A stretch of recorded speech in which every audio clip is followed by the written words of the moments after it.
Okay, I'm going to show you a tip here. These are scraps from a job that I just put in, and I just wanted to show you how to pre-assemble these joints. You think, well, how do you put, molding up with really good joints? So I just wanted to kind of show you what I go through in order to get really good joints with crown molding and baseboard. And other kinds of moldings as well, certainly. But so if you take this and you put this up like this, now I'm going to zoom in, but it's kind of hard when I zoom in because I kind of lose the image. But if you take this right here and you put it together, it looks pretty good. I'm using these because I have them and I just wanted to show you. So they're not going to be perfect. But let's say you take these joints and you put them together and that looks really good. So these fit nicely, right? I mean, other than the fact that there's, some imperfections, but that looks really good. Here's the issue. When you go to actually put this on a cabinet, oftentimes what happens is there's a ceiling involved or there's a imperfect length involved, possibly too short, too long. Maybe the piece doesn't have the right spring on it, so when you actually put it on the cabinet, it's a little bit high or a little bit low. One of the two. They're not sitting properly. Now, to combat that, what I like to do is pre-assemble my joints. Now, you've seen so many videos by now, and if you haven't, check them out because you'll see what I do when I install cabinets and molding and all that stuff. But my goal is to have really good joints, right? That's everybody's goal that does this kind of stuff, but I take it really seriously. So whether it's a face frame joinery, or whatever it might be, I just want to have really good joints. The way I get really good joints with a lot of cabinets is I just take and I pre-assemble these guys. Now, pre-assembling this to me involves a couple of things. One is it involves glue. The other thing it involves are clamps. Now, you can use the glue all by itself without any clamps, and it will work fine. You could spray quick set activator on it and it will be great. But the problem that I see a lot of times with bad joinery out there, I see a lot of it is when you go to assemble this stuff, if you think you're going to just spray that quick set activator on and then just put them together and just bang, they're going to come together just perfectly. Well, what you're going to find most likely is that if you try to do that, you're going to end up with a joint that looks like that. Let's just say it's just off a little bit, right? Well, if your crown is off just a little bit, it's not just one area that's going to be bad if there's multiple pieces, because what's going to happen is if you take, let's say your joint is off a little bit and you try to put this piece on your fitted area, it may not fit because you've actually shrunken the length, or you've done something to the length because you have it incorrectly installed. So this needs to be really, really good in order to fit. So if you go and you put this together with just glue and quick set, what you might find is that you don't have a very good joint when it's all said and done. And oftentimes you're looking at the joint as you're putting it together, but you're looking at it from the wrong side.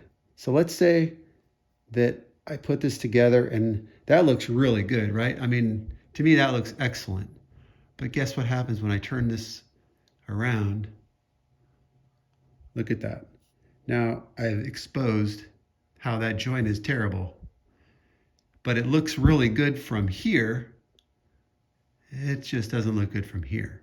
So when you put these together, it's really important you take two things into consideration. One is look at it from all angles, because looking at it from one side or another, it's not going to be good. You need to be looking at it from both sides. And also, you need to be able to feel and make sure that the bottom is completely flush. Because if that's not flush, then obviously you're going to have a problem with the height. So what do I do? Well, let's take, for instance, my glue.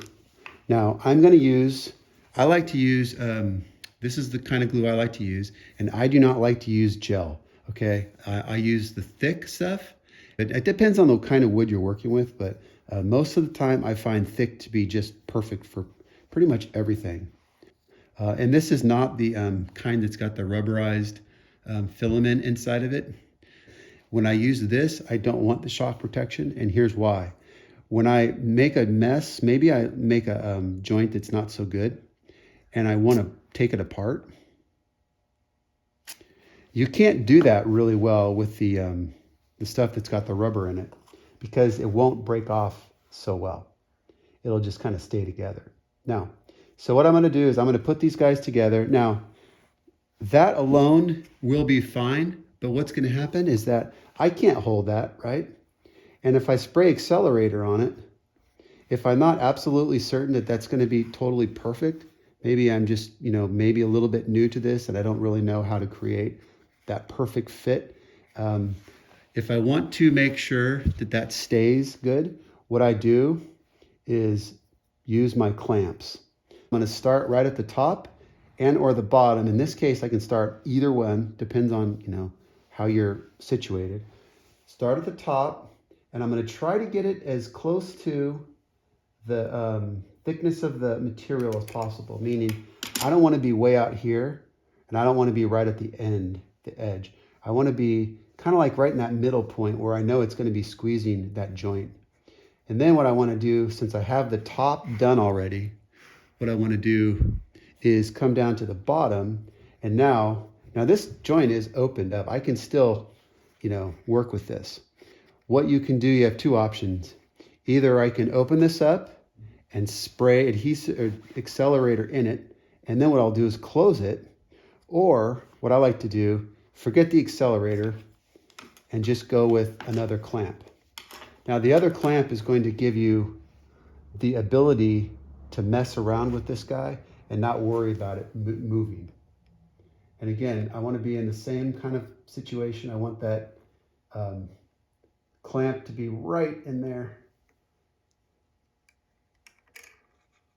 right in between the thickness. So I want it to be pushing as much towards that joint as possible. So you can see how clean that is right there. But let's say that it's not perfect. If you have this set up and maybe you shift it a little bit, this is what's great about these clamps, is that I can actually utilize this as a holding device while I shift the other side. So let's say I want to shift this top one or the bottom one. All I have to do is just move it a little bit and it will shift on me. See that? So it shifts even if these clamps are on when I want it to. But now let's say I want to get it back to normal, get it right back to where it needs to be perfect. See that right there? So now I'm back to perfect. But if I went too far and I need to come in the other way, look at that, how much room I have to move this. And that 2P10 it's on there, but it hasn't set up yet because I haven't used the accelerator. Once you use that accelerator, you're pretty much done. After like 5 seconds, you're done. So right now, if I spray this, I can open this backside up and I can spray this accelerator right on there. Just like that. If I want to open that up, shake it up real well. And now close it up. So once that's closed up, so I had it open and now I sprayed that and closed it. And now that joint is really nice. And remember, this was a scrap piece, so I'm not expecting this piece to be perfect, but look at that. I mean, this is how to achieve really good joints. This piece, this will stay like this until I'm done putting the crown on. I will completely assemble this guy and I will put it up on the cabinet. And then once it's done, I will take these clamps off and then I will actually sand this edge because I want to make sure that this gets sanded, all the transitional parts, because once you put this on, you want to make sure that you get rid of that sharp corner. You cut that sharp corner off with some sandpaper and make sure that everything's perfect. And also you want to make sure this is flush down here before you put it up, ideally. But yeah, so that's really good right there. Now, can I break this apart? Probably, because that glue probably um, isn't terribly hard on there, but it's definitely hard enough to make it so it's hard for me to move it. But this is going to be a phenomenal joint when the cabinet is done. So, should you go out and buy some of these clamps? Okay, I'm gonna say absolutely. You know, why haven't you ever seen these before? Because I think that a lot of people, they don't really even know these things exist. Okay, so the same company that makes the coping foot for the jigsaws, they make this. So that's the same company that makes this guy, and you can get this on Amazon. So I was at a trade show in 2000 and I think it was 2002, and it was a JLC Journal of Light Construction, and it was in Long Beach, California. I went to that, and I was introduced to the owner, the founder of these, the inventor of these, and he demonstrated it to me, and I was out of my mind. I could not believe how cool this was. And at the same time, they gave us this because this had just been introduced, and I had never heard of that before. So this and these clamping devices at that 2002 Journal of Light Construction event in Long Beach led me to one of my favorite things, and that is this stuff.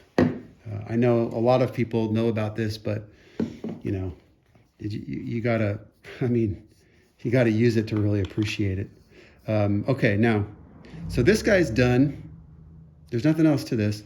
The only thing that I would say is that when you're using these, some people say, why can't you just squeeze them to release them? Well, you can. If I were to push here, you definitely can, but you don't have as much, your fingers, they don't have as much strength as you need to get this spread open as efficiently as possible. These things, it doesn't take any strength at all to open that up. It's so minimal. And look at how far I can open it. I can never do that with my fingers, right? And if I did do it with my fingers would be killing me. So this thing can go huge if you're working with big, thick, pieces. And you know what? These things leave marks, but it's not much of a mark at all. I mean, it's literally the size of a pin nail. I mean, it's smaller than a pin nail. Look at how small that is. And if you're discreet with it, like if you hide it up into an area, a lot of times my finishers, when they're done with the cabinets, I can't even tell where these holes were left. Once you just sand it a little bit, not like actually a hole from a nail. But so grab yourself some of these. I'll have a link in the description for those, as well as this is always in there. But I wanted to do a short video on using these spring clamps and getting the most out of these guys. All right, I'm just going to take these two pieces of wood here, and I'm just going to put them together just like that, right?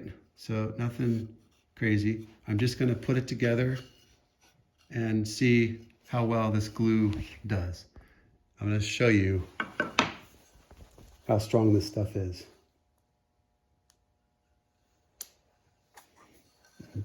Seriously, you don't need much glue, but let me show you. Now, without the accelerator, you're going to need more time to dry. With the accelerator, it's very fast. So I'm going to go ahead and put the accelerator on. And let's see.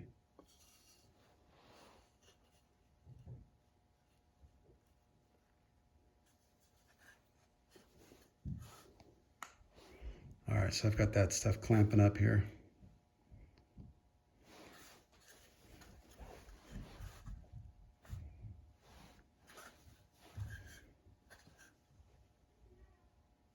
Okay, so what is that, 10 seconds? Let's see how strong that is and see if it's even cured out a little bit. So if I was at the job site and I was assembling molding, this is what I would be looking at. Can I position it and install it without it breaking? That's what I'm wondering, because this guy right here, if I were to put yellow glue on it, I wouldn't be able to do that. I would have to use nails, or I'd have to use more clamps, whatever. In some cases, you don't want to have to do that. This particular glue, being that it's already been, setting for what, 30 seconds with the accelerator on it. Let me see if I can get this apart. Okay, well, so that's obviously really hard on there. I can't break this apart. So what I'm going to do is, seriously, this is like really good. What I'm going to do is I'm going to smack it with a hammer and see if it comes apart. Now, that stuff is seriously on there.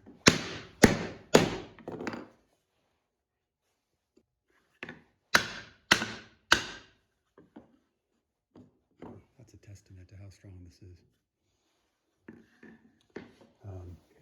Now this piece here probably doesn't have nearly the strength because of the size and everything, but it's still, I mean, it's just like really hard. Awesome. Okay. Sounds good. Hey, thanks for watching.